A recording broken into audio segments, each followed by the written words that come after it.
Como você se vê agora no ataque? Sinceramente, eu não sei. Eu não sei. No verão de 2024, quando o New York Knicks e o Minnesota Timberwolves fizeram uma troca bombástica, a maioria acredita que isso foi uma grande vitória para o Knicks, não só para seus torcedores. Era sabido que Julius Randle era o elemento estranho em seu período em Nova York.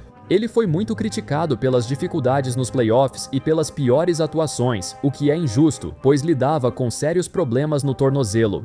No outro extremo, o Timberwolves sentia algo parecido em relação a Karl Anthony Towns. Sim, ele é um dos pivôs mais talentosos da história do esporte. Mas ele não tinha perfil de ser a principal opção do time e também mostrou limitações nos playoffs. Essencialmente, essa troca foi entre dois times que estavam exasperados com o desempenho de seus pivôs All-Star, e talvez ambos os jogadores precisassem de uma mudança de ares. Os torcedores dos Knicks ficaram mais felizes com a chegada de Towns do que os dos Wolves com Randle. Towns teve talvez sua melhor temporada. Ele ficou entre os 5 primeiros na corrida pelo MVP nos primeiros meses em Nova York. Porém, por algum motivo, os Knicks não melhoraram muito estatisticamente com ele. No ataque, eles estavam mais ou menos iguais, mas na defesa ficaram piores. Avançando no tempo, um ano depois, e a fase de lua de mel acabou, Towns entrou na berlinda e o que parecia ser o encaixe perfeito para seu talento agora está à beira do colapso. Como chegamos a esse ponto? Towns corta pela linha de fundo, agressivo no garrafão, o gancho não caiu. Durante 3 semanas, de 31 de dezembro a 19 de janeiro, o Knicks disputou 11 jogos com 2 vitórias e 9 derrotas. Uma fase horrível para um time que disputa o topo da conferência. Vários jogadores tiveram desempenho abaixo do esperado, mas nenhum mais que Karl Anthony Towns, cujos números caíram drasticamente em relação ao usual. Towns recebe, arremessa de 3 e erra tudo. Agora eles estão se espalhando pelo resto da torcida.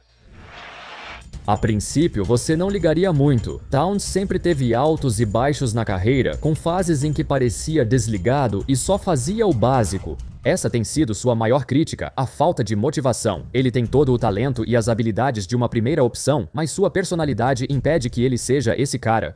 O desejo e a vontade de vencer de Towns sempre são colocados em dúvida, e era assim também lá em Minnesota. Mais importante ainda, sua maior fraqueza é a tendência de sucumbir sob pressão e ele tem dificuldade para se adaptar a mudanças.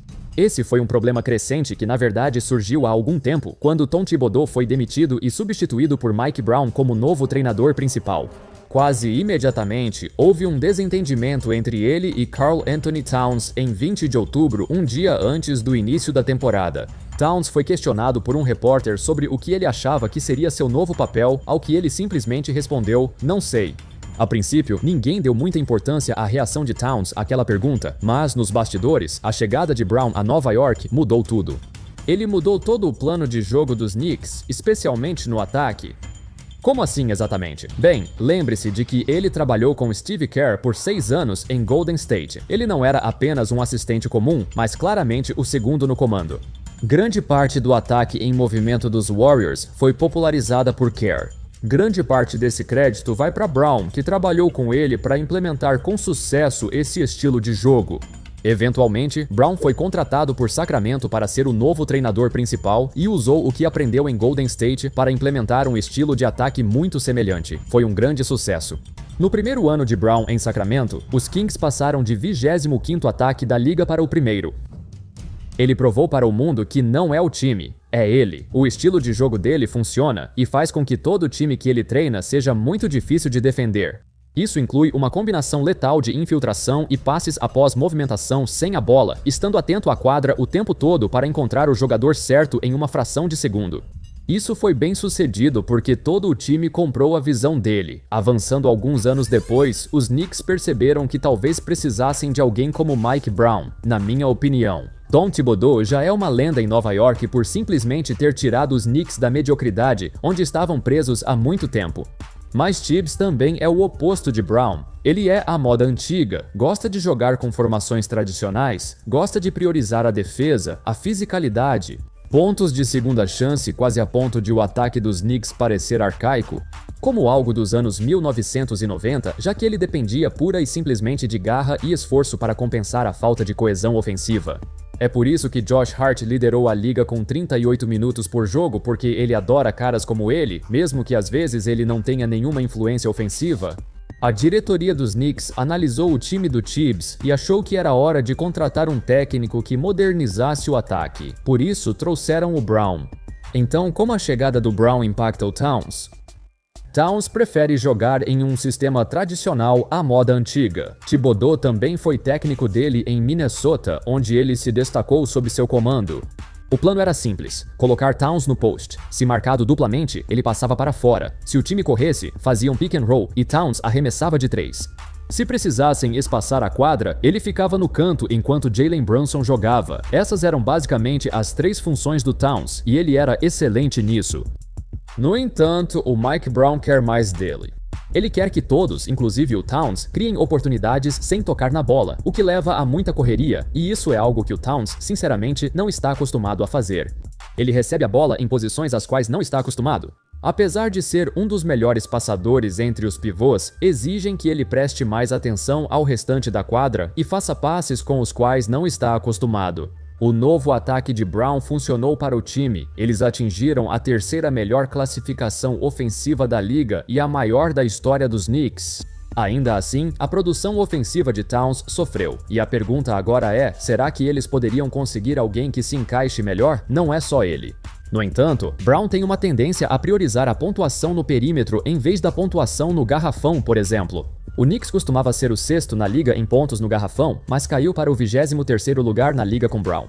Jogadores como Deuce McBride entraram no time titular porque Brown prefere seu arremesso e controle de bola à energia e disposição de Josh Hart. Até mesmo Jordan Clarkson, nos 20 minutos vindo do banco, tem uma taxa de uso insana. E, claro, Jalen Brunson agora é muito mais priorizado do que Towns, comparado ao ano anterior, quando eles eram tratados como iguais.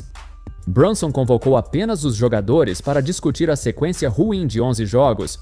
O Madison Square Garden vaiou o time após uma derrota inacreditável para o Mavericks naquela reunião apenas entre jogadores. A principal mensagem que Brunson passou foi que todos precisam parar de culpar a comissão técnica e começar a se culpar. Outras coisas vazaram, mas me preocupa que os jogadores culpem Brown e sua comissão. Talvez seja difícil para eles se adaptarem ao novo sistema. Depois de tanto tempo com Thibodeau, reuniões como essa acabam vazando mais coisas para o público. Outro relato afirmou haver tensão entre Towns e Brunson, além de Towns ter ficado frustrado com a redução de seu papel no time. Mas não sei o quanto isso é verdade, considerando a credibilidade duvidosa da fonte. Já vimos Cat demonstrar descontentamento e os Knicks já conversaram com outros times sobre trocá-lo. Então, eu não duvidaria que ele não esteja feliz com a situação atual dele. Mas sabe o que é interessante? Em um certo momento, essa troca bombástica foi vista de forma muito negativa para Minnesota quando aconteceu. O contrato de Randle tinha mais uma temporada restante e estava prestes a expirar. E a ideia era que, se ele não jogasse bem em Minnesota, eles simplesmente não o manteriam e o deixariam sair. Com o tempo, ele evoluiu e os Wolves gostaram tanto que lhe ofereceram extensão de contrato de 3 anos por $100 milhões. Isso é razoável para um jogador que é sua segunda opção, 30 milhões por ano. Hoje, para alguém que produz como Randle, isso é realmente muito bom. Além disso, sua armação e visão de jogo dão ao time uma dimensão inédita que Towns nunca trouxe. Por outro lado, o contrato de Towns vai de 53 a mais de $60 milhões por ano, quase o dobro do que Randle ganha. O Knicks pôde oferecer uma extensão de contrato a Towns para mantê-lo, mas não fez. O motivo foi simples. De acordo com Tim Bontemps da ESPN, ele confirmou que o Knicks tomou essa decisão para garantir que ele fosse mais negociável. Se eles tivessem acrescentado mais alguns anos ao seu contrato já enorme, teria sido impossível trocá-lo. Eles pareciam prontos para se livrar dele se não gostassem do que vissem. Recentemente, Sam Amick, do The Athletic, passou um tempo com o Knicks e disse que pode afirmar isso com segurança. Na verdade, o clima não é nada bom. É frustrante ver Karl Anthony Towns ter um dos melhores anos de sua vida. Quando chegou, calou os críticos que diziam ser fraco e não jogar sob pressão. O cara jogou demais contra o Indiana nas finais da conferência, numa série que foi absurdamente física. Eu nunca vi uma sequência de jogos em que o Cat estivesse tão determinado a vencer. E ele mostrou tudo o que sabe fazer. Apesar de tudo o que ele contribuiu nos playoffs, será que ele vale 34% do teto salarial? Eu não tenho certeza disso. O problema do Knicks é que todos os jogadores estão no auge e, por isso, seus contratos refletem esse momento. Esses caras estão no auge de ganhos em suas carreiras, o que travou totalmente a flexibilidade do Knicks. O único fato sobre a folha salarial do Knicks é que Jalen Brunson, com certeza, tem o melhor contrato, mais amigável para o time de todos, mas é só isso. Não digo que o contrato do Cat seja muito pior que os outros, mas como segunda opção do time, ele ganha o mesmo que o Giannis. O Knicks fez bem em não renovar com ele, mas acho que o valor de troca dele já não é tão alto quanto antes. Desde que o Cat chegou em Nova York, havia uma expectativa de que esse time teria sucesso de formas que não aconteciam há décadas. Foi a primeira vez desde os anos 90 que o Knicks foi um verdadeiro candidato ao título, agravado pelas várias lesões na Conferência Leste, a ponto de a janela do Knicks para conquistar o campeonato estar mais aberta do que nunca.